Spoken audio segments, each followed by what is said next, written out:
YouTubers, welcome back to the channel. This is going to be a off-season part 2 because I said in the actual other one, part 1, that there'll be many parts, and that just didn't happen.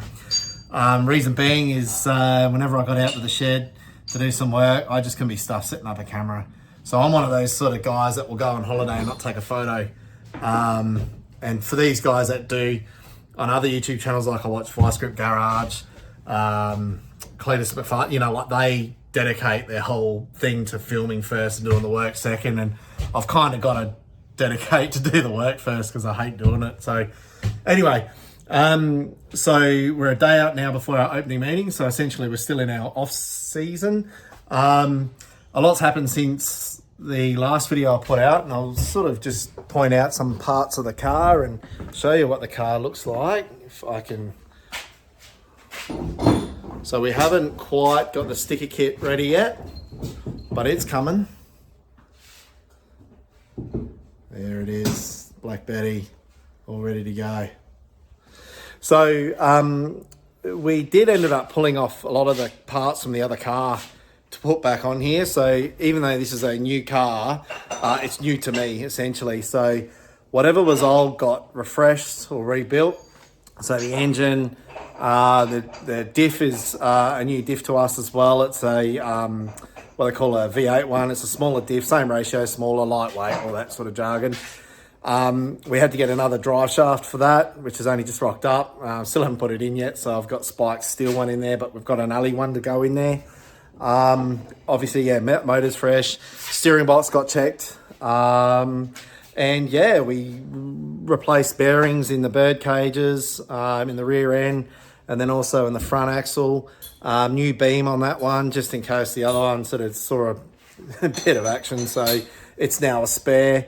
And we've also got, you know, our other diff as a spare. So we've kept the old exhaust on here. The only reason being is because, one, I ran out of money, and two, I don't really care too much for the exhaust because every time I set a new set on there, or get it coated, someone runs into them or I run into somebody. So yeah, these are the ones we've got on there now. They've still got the old coating on there, and then there's a repaired sort of stainless section there. I'll just run them until they get junked up. All our wheels were okay. We got one powder coated, but yeah, we've got enough of those. All our shocks, we got all them dynoed. So I've never been into the whole shock thing or anything like that. I've just only really had time to do what I could do, but got in contact with Brad Leppy, and he actually works probably about a K that way. So I was able to drop my shocks off to him, and he's dynoed them all up and then given us some advice on, you know, on what to use, when to use it, and all of that sort of stuff. There was 2 bad ones in there, which we actually used quite a bit. So I spent last night going through all of those, reading up on his notes, and he's actually made it pretty simple for me, which is what I need. So massive thanks to him, and he sort of did those quite quickly for us as well, and looked after us, so that's awesome.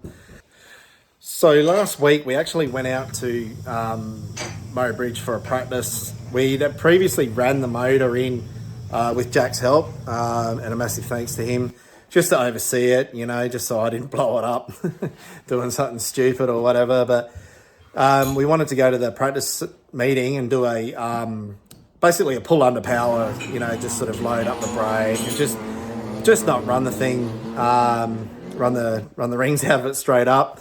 We did that, and the car actually felt pretty good, pretty sporty on the heavy track and all that sort of stuff, but I wasn't flat out. And then our second run, the track sort of slickened off more than I thought. I was sitting in the car waiting to go out for a bit longer than I thought as well.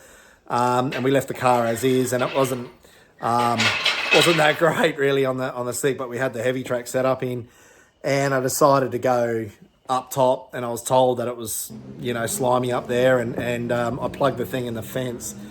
So, you know, it's not the ideal thing to do, but luckily I hit the right rear on the tyre side of it, and it just sort of ballooned off the wall and spun me around into the nose into the fence. So all we wrecked was a radius rod, rear crash bar and a front crash bar. The Jake and everything was all fine. It was even still loose in the car, which was surprising because I thought I hit it pretty hard. I thought I was in more trouble than P. Diddy. But and then we only had a short amount of time for our next run to get out there, and we tried to sort of make some changes and forgot to change the stagger. And anyway, for what it's worth, we had 3 runs. Kind of felt like we wasted our time a little bit with no help from myself, but anyway, it went out there, it ran, the motor runs fine, it feels really good, but time will tell against other cars, I suppose, which we'll head out tomorrow night. So our season's about to start. We're not really going to pencil in anything. I've tried the last 2 years and it's just been, it just never worked out for us. So we've got Murray Bridge tomorrow night, which is opening night, then a fortnight's time. There's a meeting at Mildura that I would have liked to have done in the next couple of weeks, but my daughter's got a birthday party here. It's my turn to have a party, so family always comes first. And then we're lucky enough to get an invite to the Velo 500 demonstration thing that the Wingless have been invited to. So get a couple of meetings done here, maybe try and get into, I think there's 1 or 2 in Victoria that I could possibly get to. I think one's at Geelong and one's in Warrnambool, if all goes well over here. And then we're going to hit that Velo thing. That's going to be pretty full on for us. That's 4 days in a row. 2 nights of racing and then two days of doing practice sessions or whatever, demonstrations on the weekend. So that's going to be pretty massive for us. Busy time for work as well. So that probably lead us up until about Christmas time. What happens from there on in, we're just going to sort of play it meeting to meeting. I really do want to get to Mildura and run this car up there. We got some notes from the last car, but it'd be good to obviously get some laps in there as well with some of the big meetings coming up. But apart from that, that's all we've got planned. So I'm going to try and do my race night videos with the GoPros. I just do this for fun, really. The car's the most important and the racing's the most important. But, if we get the night vision from the GoPros on, I'll put up videos and stuff like that. People seem to watch it and enjoy it, so I'll do it. So wish us luck.